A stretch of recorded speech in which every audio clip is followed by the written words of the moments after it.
Maganda kasi ganda lahat kami nag-uusap, nagsasalita, maganda yung communication namin on the court. Talagang nagfo-focus kami sa defense ngayon.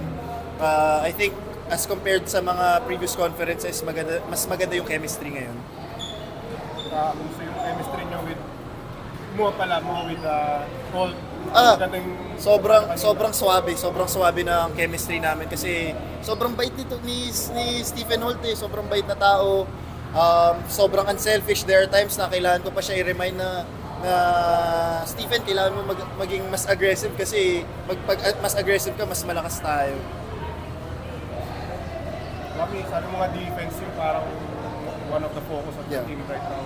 Tingin mo ba with that shift, or not really shift, but yung defensive mindset, do you think you'll have a better performance or better record this time? Siyempre po, I hope so.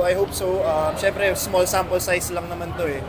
One win pa lang. At saka yung maganda kanina sa dugout namin, kami level-headed, not too high, not too low. Maganda yung para yung pakiramdam namin na, kasi dati pag nananalo kami, para kami nanalo na sa playoff eh. Pero at least ngayon lahat kami level-headed lang, relax, nakafocus na kami sa bukas, sa practice.